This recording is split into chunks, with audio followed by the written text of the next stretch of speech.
네, 이번 사태를 일으킨 장본인으로는 투자회사 라더견 대표가 지목되고 있습니다. 그래서 채널A가 라 대표를 직접 만나봤는데요. 잘못한 부분은 있지만 억울하다는 입장입니다. 듣고 오시죠.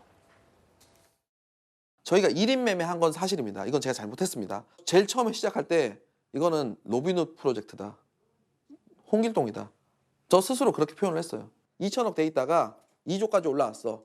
그러면은 이 오너는 상속세 부담이 커지겠지만 나머지 여기에 물려있던 수많은 개미들은 다 행복하잖아요.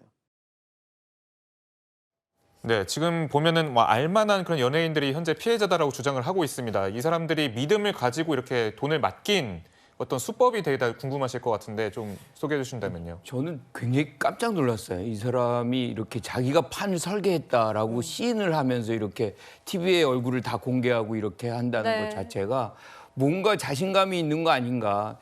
그러니까 결국에는 자기의 어떤 범법 행위는 그렇게 중형을 받지 않을 수도 있겠다라는 어떤 계산을 하고 지금 이렇게 하는 것 아닌가라고 생각이 드는데요.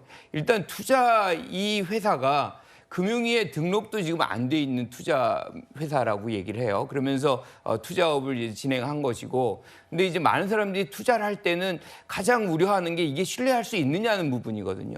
그 신뢰를 사실상 우리가 잘 아는 유명인으로 지금 채워가고 있는 거죠.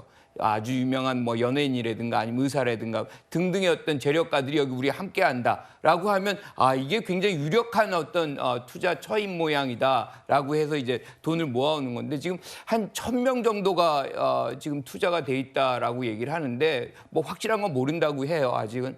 하지만 이제 수사의 어떤 진행이 되면서 뭔가 이제 확실히 알려지겠지만 저는 이게 그냥 한순간에 모두게 드러날 수 있는 간단한 것이 아닌 것 같아요. 지금 한 2, 3년 정도 돼 있다는 거 아니에요. 그리고 많은 돈이 지금 피해금만 예상이 지금 1,000억이에요. 그러면 이게 훨씬 더 커진다라고 하면 연루됐을 수 있는 사람도 훨씬 커질 수 있고 일파만파 굉장히 장기간에 걸친 어떤 금융 혐의다 이렇게 생각을 합니다. 네, 그러니까 지금 라 대표의 말에 보면 저평가된 기업의 주가를 올려서 이 투자자들은 이익을 내게 하고 기업들은 상속세를 내게 했기 때문에 자신은 홍길동이다 이렇게 표현을 하고 있는데 동의하십니까? 지금 이제 로빈훗 이야기했죠. 이분이 영국의 홍길동이죠. 원래는 이제 전설 속의 그 의적입니다. 부자들의 돈을 뺏어서 가난한 사람한테 나눠주고 자기들은 이게 이익을 챙기지 않아요. 이게 로빈훗이에요. 네. 저는 세 가지가 다르다 봅니다. 네. 첫째는 이제 그 부자들의 돈을 뺏는 게 아니에요. 결국에 가장 이익을 본 사람은 대주주들입니다. 대주주들이 고점에 왜 주가 오름을 보면 내부 정보를 잘 아니까 고점에 블록딜로 대량으로 해서 몇백억씩 다 벌었잖아요. 그 회장들이 이 말은 이게 부자 돈을 뺏은 게 아니고 부자들을 더 벌게 해줬고요.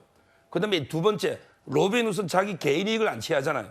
그런데 이 주가 조작 세력들은 본인들이 가장 큰 이익을 챙기는 거죠. 이게 로빈훗하고 결정적으로 다르고요. 마지막으로 세 번째 로빈훗은 이제 가난한 사람들에게 부자들을 뺏어 나눠주잖아요. 그런데 이번 저는 주가 조작 사건의 피해자들은 진짜게 선량한 개미 투자들, 특히 막차 탄 분들 있잖아요.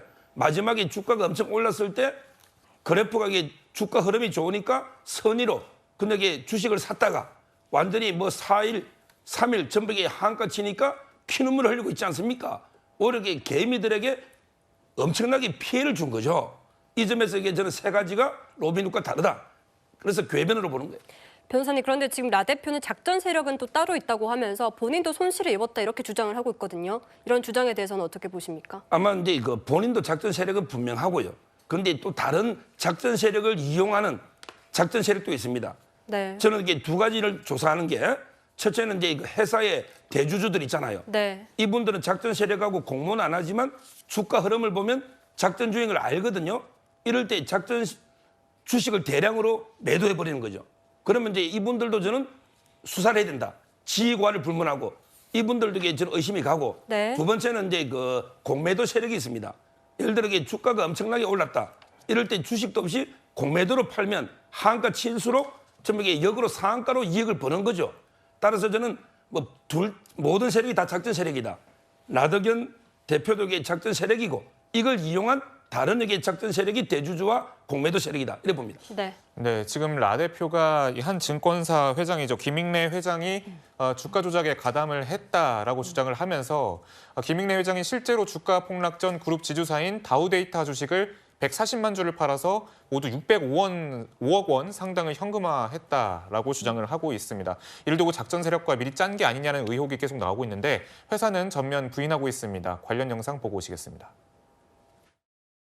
제가 뉴스에 나오길래 한번 여쭤봤습니다. 뭐라고 혹시 아시냐?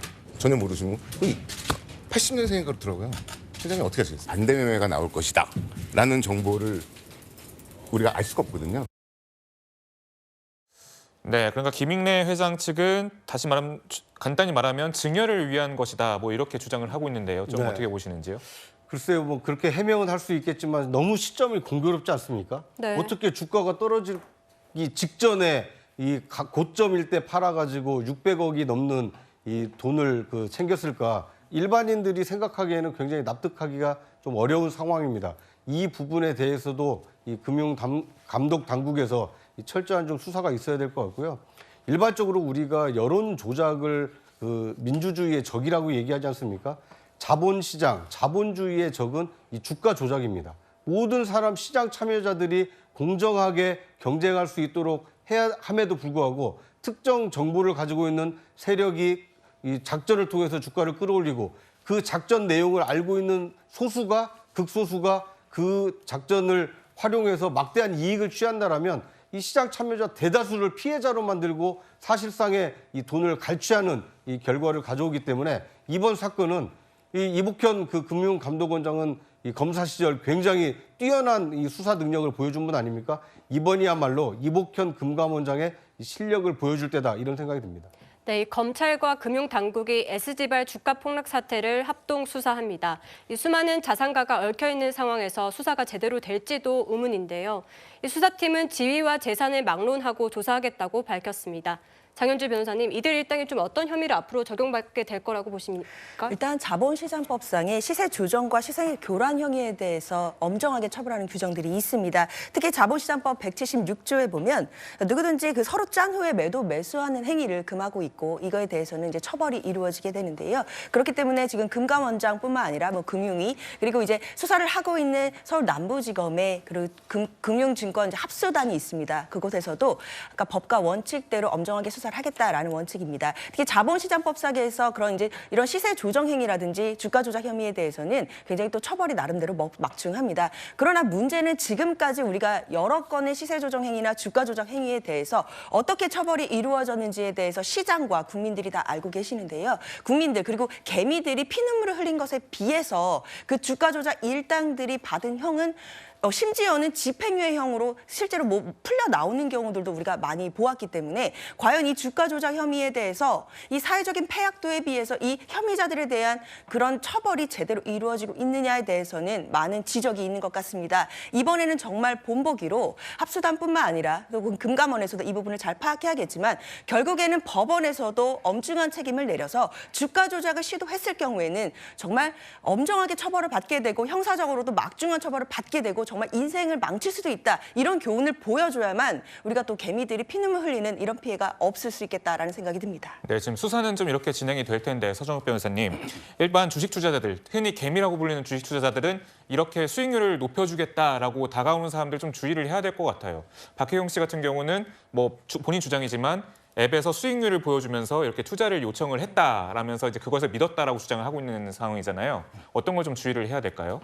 저는 이제 개미 투자들도 좀 반성할 부분이 있다 봐요. 네. 첫째는 이제 1인 매매를 하면 안 됩니다. 그 불법이죠. 네. 우리 나덕현 대표도 인정했잖아요. 모든 그렇게 완전히 맡겨버리는 자기 계좌의 비밀번호도 모른다잖아요.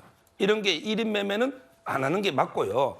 그리고 이제 너무 대박 꿈을 쫓아서 네. 수익을 이게 예를 들어 몇십 배 준다니까 이렇게 투자하는 이런 거는 이제 좀 자제해야 된다. 이런 생각이 들고요.